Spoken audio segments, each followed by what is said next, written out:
পৃষ্ঠা 139। এই পেজে বড় করে লেখা আছে বাংলা শিল্প সাহিত্য, বাংলা শিল্প সাহিত্য, তার তলায় ও সংস্কৃতির ইতিহাস। এই চ্যাপ্টারটা হচ্ছে বাংলা শিল্প সাহিত্য ও সংস্কৃতির ইতিহাস। পরের পৃষ্ঠাটা সাদা ব্ল্যাঙ্ক, তারপরে পৃষ্ঠা পেজ 141 প্রাচীন বাংলা, তার তলায় হেডিং সমাজ ও সাহিত্য। প্রাচীন বাংলা, সমাজ ও সাহিত্য। আবার হেডিং এক নজরে বাংলা ভাষার বিকাশের আগে বাঙালি কবিদের সাহিত্য চর্চা। এটা সাইড হেডিং নীল কালিতে লেখা। আনুমানিক সপ্তম-অষ্টম শতাব্দীতে মাগধী অপভ্রংশ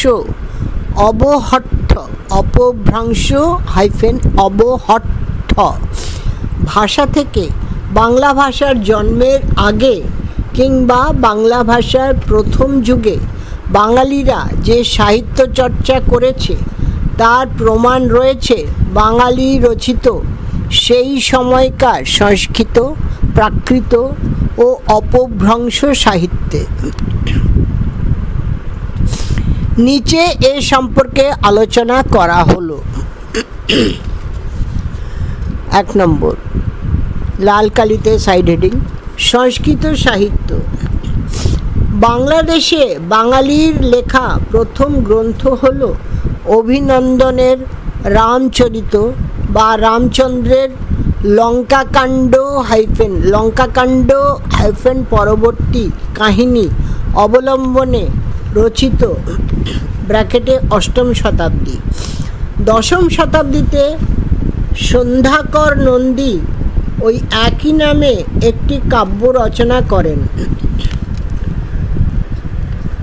ধৈর পবনদূত, ধয়কার অন্তস্থ অয় দীর্ঘইকার র, ধৈর পবনদূত গোবর্ধন আচার্যের আর্যা শতাব্দীও বিশেষ খ্যাতি পেয়েছিল।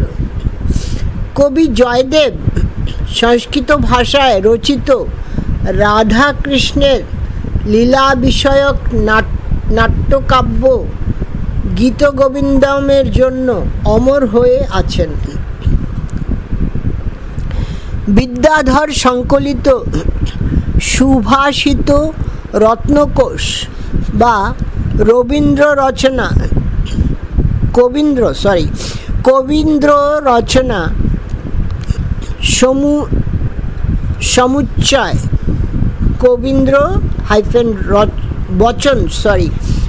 কবীন্দ্র-বচন সমুচ্চয় এবং শ্রীধর দাস সংকলিত সদুক্তি কর্ণামৃত, সদুক্তি স দন্তেশ দয় হর্ষৌকার দন্তেশয় তয় হর্ষৈকার কর্ণামৃত ক মধ্যন নয় রেফ আকার মৃত ব্র্যাকেটে 1206 খ্রিস্টাব্দ নামক সংস্কৃত সংকলনেও বহু সংখ্যক বাঙালি কবির কাব্যচর্চার পরিচয় পাওয়া যায়। 2 নম্বর প্রাকৃত এবং অপভ্রংশ সাহিত্য। প্রাকৃত ভাষায় লেখা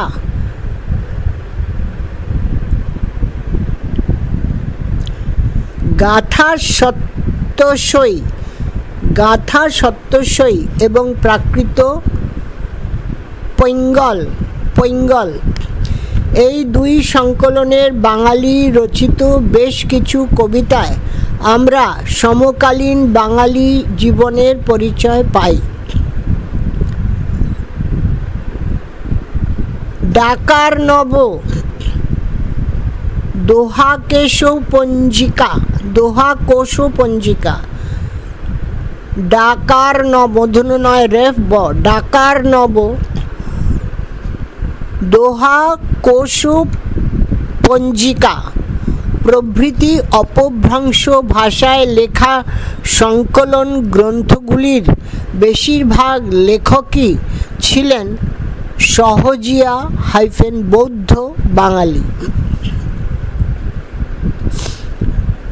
এরপরে আবার কালোতে হেডিং, বাংলা সাহিত্যের যুগ বিভাগ। বাংলা সাহিত্যের যুগ বিভাগ বাংলা সাহিত্যকে প্রধানত তিনটি যুগে ভাগ করা হয়।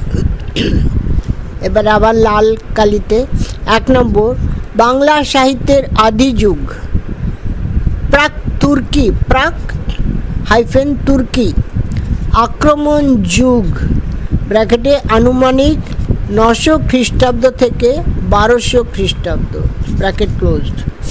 2 নম্বর, বাংলা সাহিত্যের মধ্যযুগ, শ্রীকৃষ্ণ কীর্তন থেকে কবি ভারতচন্দ্রের মৃত্যু পর্যন্ত ও ফোর্ট উইলিয়াম কলেজ পূর্ববর্তী যুগ ব্র্যাকেটে আনুমানিক 1351 খ্রিস্টাব্দ থেকে 1800 খ্রিস্টাব্দ। 3 নম্বর, বাংলা সাহিত্যের আধুনিক যুগ, ইউরোপ প্রভাবিত যুগ ব্র্যাকেটে 1801 খ্রিস্টাব্দ থেকে বর্তমান কাল। এটা হলো তিনটে বাংলা সাহিত্যের যুগ বিভাগ। প্রথমে বাংলা সাহিত্যকে প্রধানত তিনটি রূপ বিভাগ হয়েছে, আদি যুগ, মধ্যযুগ, আধুনিক যুগ। এবারে আদি, আরেকটা সেকেন্ড কলমে এসছি, আদি ও মধ্যযুগের প্রধান সাহিত্য। 1 নম্বর, আদি যুগের সাহিত্য, এটা লালে হেডিং, সাব হেডিং, আদি যুগের বাংলা সাহিত্যের একমাত্র নিদর্শন হল চর্যাপদ। এটি বৌদ্ধ সাধকদের সাধন তত্ত্বের সংকলন। 2, মধ্যযুগের সাহিত্য। বাংলা সাহিত্যে মধ্যযুগের বিস্তার হয় শতাব্দী ধরে। চৈতন্যদেবকে ব্র্যাকেটে জন্ম 1486 খ্রিস্টাব্দ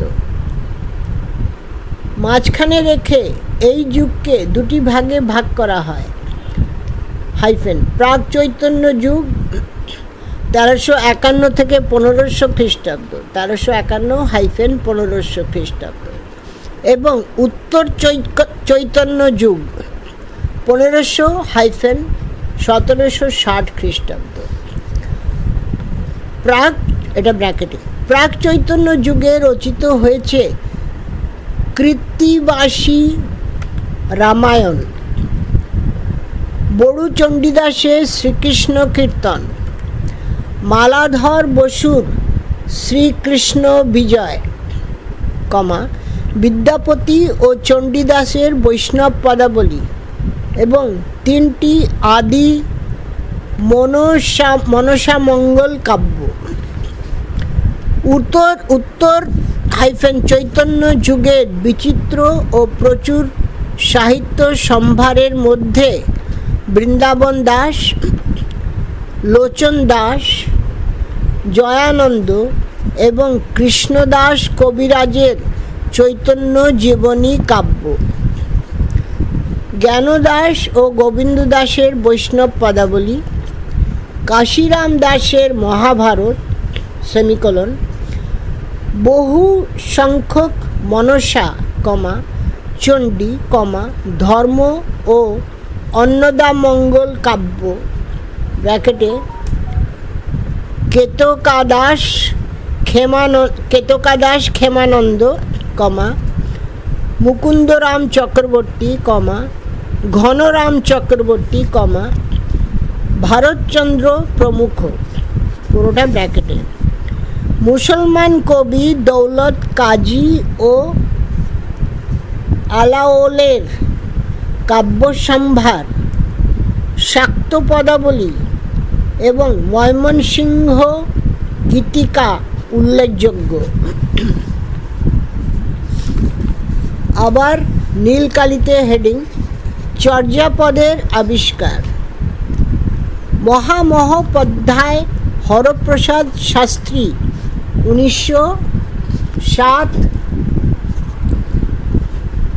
খ্রিস্টাব্দে নেপালের রাজদরবারের গ্রন্থাগার থেকে চর্যাপদের পুঁথিটি আবিষ্কার করেন। এরপরে নীলে আবার সাইড হেডিং সন্ধ্যা ভাষা। সন্ধ্যার ম্লান লগ্নের যেমন গভীর রহস্যময়তা ও অস্পষ্টতা থাকে, সন্ধ্যা ভাষা ইনভার্টেড কমার ভেতরে হলো তেমনই অস্পষ্ট ও রহস্যময় এক ভাষা। এই ভাষার বাইরে থাকে সাধারণ অর্থ, ভিতরে সুগভীর আধ্যাত্মিকতা। সম্যক ধ্যানের মাধ্যমে এই ভাষাকে বুঝতে হয় বলেও এর নাম সন্ধ্যা হয়ে থাকতে পারে। চর্যাপদের ভাষাকে সন্ধ্যা ভাষা বলা হয়। Next subheading চর্যাপদের রচনাকাল। চর্যাপদগুলির রচনাকাল আনুমানিক সপ্তম থেকে দ্বাদশ শতক। বাংলা সাহিত্যের প্রাচীন যুগে সমাজ। বাংলা সাহিত্যের প্রাচীন যুগে সমাজ আনুমানিক নবম থেকে দ্বাদশ শতাব্দী পর্যন্ত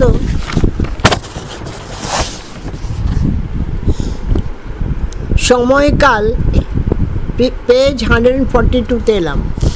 এবং বাংলা সাহিত্যের প্রাচীন যুগ সময়কাল হলো বাংলা সাহিত্যের প্রাচীন যুগ। এই সময়ে বাংলাদেশের সমাজ এবং রাজনৈতিক পরিমণ্ডলে অজস্র ভাঙা গড়া লক্ষ্য করা যায়। এই সময়কাল মোটামুটিভাবে পাল রাজত্বের অবসান এবং সেন রাজত্ব প্রতিষ্ঠা ও বিকাশের পর্ব। পাল এবং সেন দুটি রাজত্বই কৃষিভিত্তিক হলেও পাল যুগের সমাজ জীবনে আর্যদের চতুর্বর্ণ ভিত্তিক সমাজ ব্যবস্থা প্রচলিত না থাকলেও সেন যুগে এই বর্ণপ্রথার তীব্রতা বৃদ্ধি পায়। নেক্সট প্যারা। বাংলা সাহিত্যের প্রাচীন যুগে সমাজপাল রাজারা বৌদ্ধ ধর্মের পৃষ্ঠপোষক ছিলেন। তন্ত্র নির্ভর সহজিয়া বৌদ্ধ ধর্মের বিকাশ ঘটে পাল যুগে। এই যুগে গুরুর স্থান ছিল সবার ওপরে। অন্যদিকে সেন রাজত্বকালে বৌদ্ধ ধর্ম তার গুরুত্ব হারায় এবং পৌরাণিক ব্রাহ্মণ্য ধর্ম গুরুত্বপূর্ণ হয়ে ওঠে। বৈদিক দেবতার পুজো এবং বৈদিক শাস্ত্রের চর্চা প্রবল হয়ে ওঠে। বৈদিক দেবতার পুজো এবং বৈদিক শাস্ত্রের চর্চা প্রবল হয়ে ওঠে তবে সাহিত্য সংস্কৃতির ক্ষেত্রে উত্তর শাসনই বেশ ইতিবাচক ভূমিকা পালন করেছিল। পাল যুগে সংস্কৃত ভাষা ও সাহিত্যের প্রভূত উন্নতি দেখা যায়। গৌড়ীয় রচনা রীতি তৈরি হয়। দর্শন ও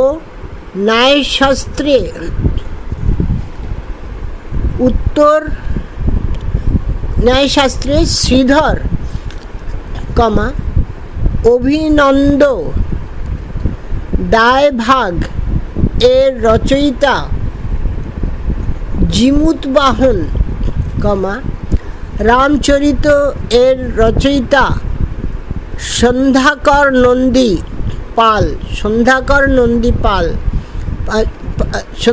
নন্দী পাল যুগেই আবির্ভূত হন।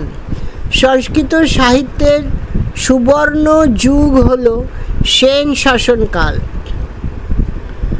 ধৈ, উমাপতি ধর, শরণ, জয়দেবের মতো লেখকগণ সেন যুগেই আবির্ভূত হন। চর্যাপদের দার্শনিকতা। চর্যাপদ মূলত মহাযান ধর্মশাখার অন্তর্গত। সহজযান ধর্মশাখার সাধন সঙ্গীত মহাসুখ ইনভার্টেড কমার ভিতরে তাদের চরম লক্ষ্য।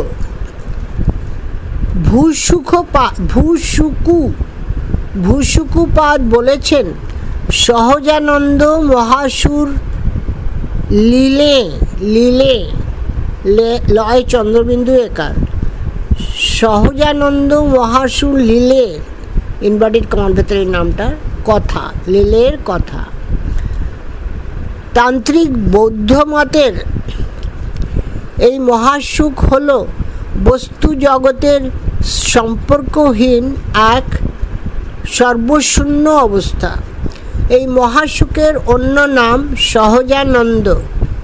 দেহকে চারটি চক্রে অর্থাৎ নির্বাণকায়, সম্ভোগকায়, ধর্মকায় এবং উষ্ণিশকায়ে ভাগ করে চর্যা সাধকেরা শেষতম ভাগে অর্থাৎ উষ্ণিশে সহজানন্দের সন্ধান করেছেন। মহাসুখের সঙ্গে যেমন শূন্যের যোগ, তেমনি যোগ বিজ্ঞানবাদেও। চর্যানীতির শূন্যবাদ হল অস্তিত্বময় বিজ্ঞানবাদ। এটি সৎ অর্থাৎ অস্তিত্ব সম্পন্ন। চর্যা সাধকেরা সহজ সুখের ধারণাকে একটি বাক পথাতীত তত্ত্ব, এটা ইনভার্টেড কমার ভেতরে, অর্থাৎ ভাষা বা প্রকাশের অতীত তত্ত্ব বলে বর্ণনা করেছেন। তারপরের সাইড হেডিং নীলকালিতে লেখা, চর্যাপদের ধর্মমত। চর্যাপদ বৌদ্ধ ধর্মের মূলগত ভাবনার অনুসারী হলেও এটা স্পষ্ট যে তাত্ত্বিক বৌদ্ধ ধর্মই এখানে প্রাধান্য লাভ করেছে। বাংলাদেশের অনার্য সংস্কৃতি এবং কৌম ব্র্যাকেটে গোষ্ঠী জীবনী চর্যার প্রেক্ষাপট। জীবনযাপনের অসহনীয়তা থেকে মুক্তির বাসনা চর্যাপদে বর্ণিত হয়েছে। সেখানে যেমন বৌদ্ধ ধর্মের মূল আদর্শের সঙ্গে তার সাদৃশ্য আছে, তেমনি গুরুবাদকে স্বীকার করে নিয়ে তা প্রথাগত বৌদ্ধ ধর্ম থেকে অনেকটাই আলাদা হয়ে গিয়েছে।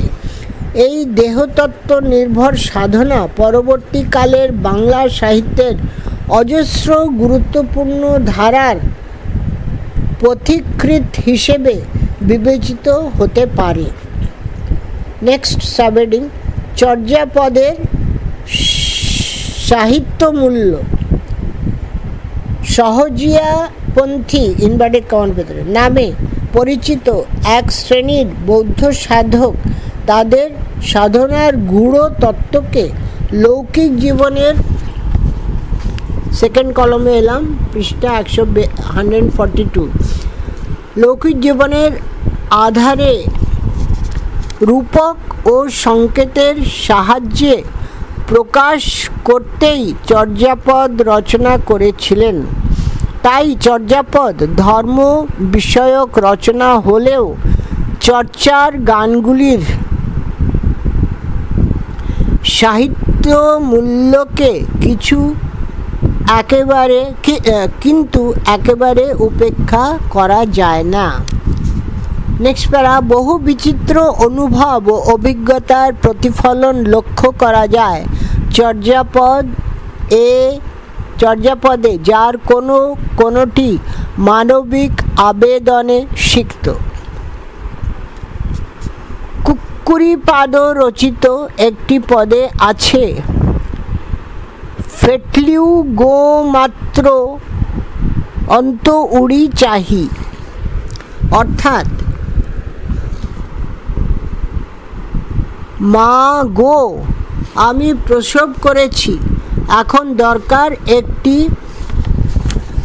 আতুর ঘরের। ফেটলিউ গো মাত্র অন্ত উড়ি চাহি, মা অর্থাৎ মা গো আমি প্রসব করেছি, এখন দরকার একটি আতুর ঘরের। মা আলাদা, গো আলাদা লেখা। দুঃখিনী নারীর এই কাতর আরতি একালের পাঠকের মনকে ছুঁয়ে যায়।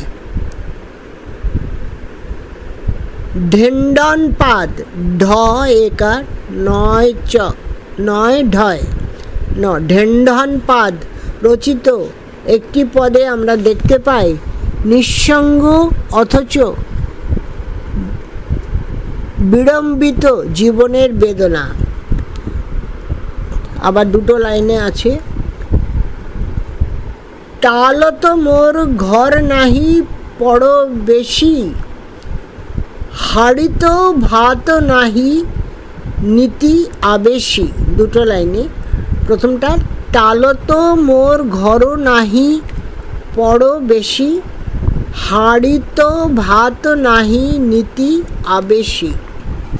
নেক্সট প্যারা, চর্যাপদগুলি মূলত গান হওয়ার ছন্দের ক্ষেত্রে কোথাও কোথাও এর শিথিলতা আছে। তা সত্ত্বেও প্রাকৃত পাদাকুলক ছন্দের আদর্শকে যথাসম্ভব অনুসরণের চেষ্টা এই পদগুলির মধ্যে লক্ষ্য করা যায়।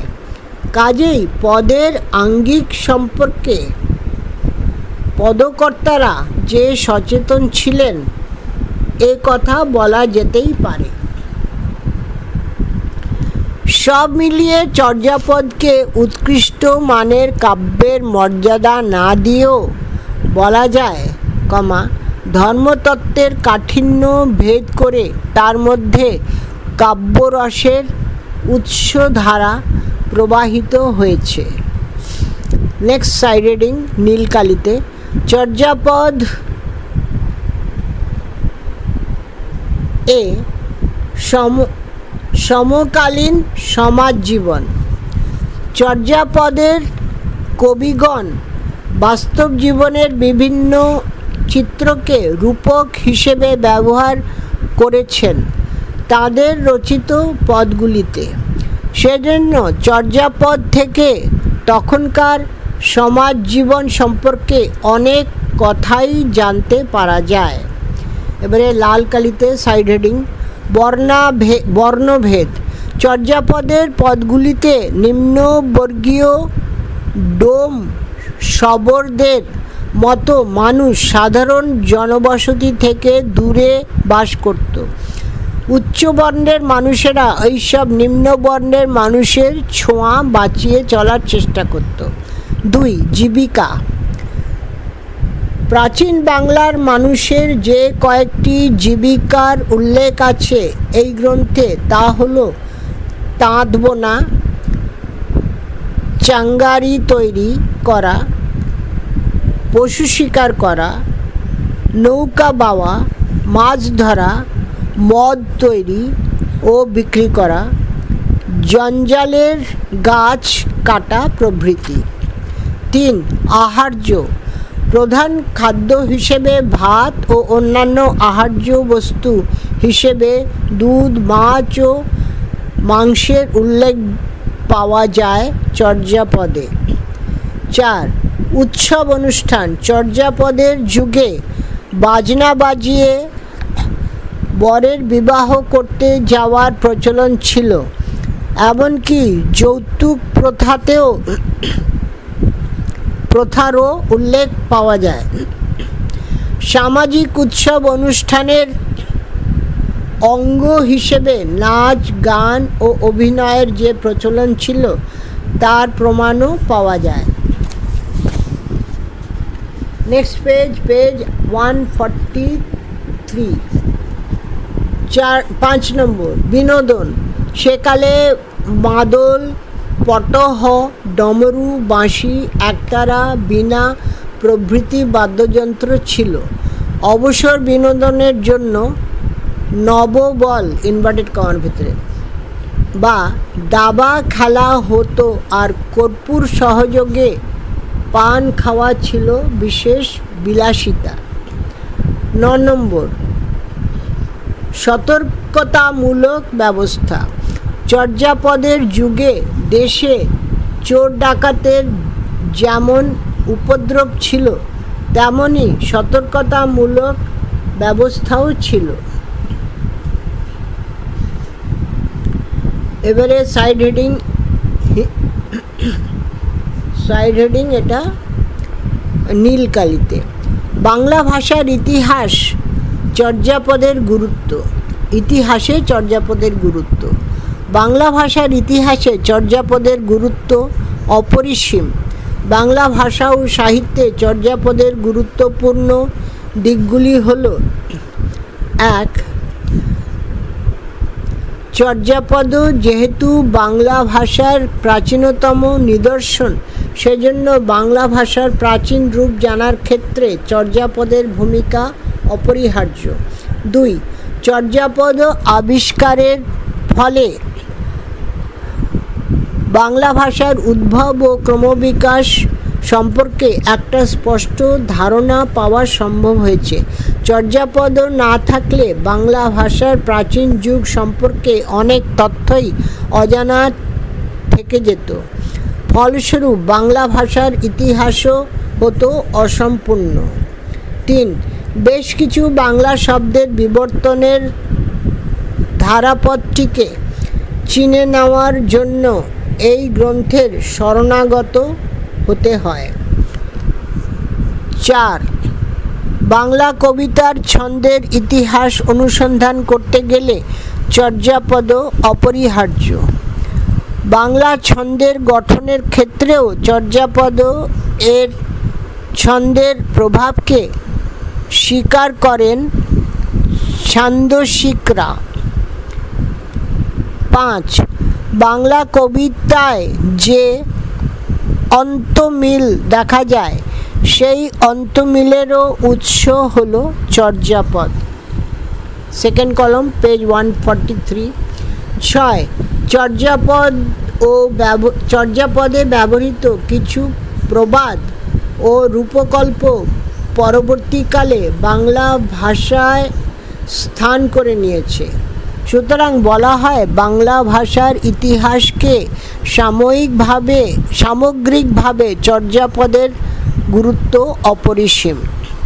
এবারে নীলকালিতে সাইড হেডিং চর্যাপদের ঐতিহাসিক গুরুত্ব।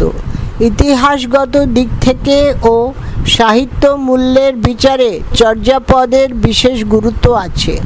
এই গুরুত্বগুলি হলো: লালকালিতে 1, 2, 3, 4, 5, 6, 7টা পয়েন্ট আছে। 1. চর্যাপদ বাংলা ভাষার প্রাচীনতম নিদর্শন। বাংলা ভাষার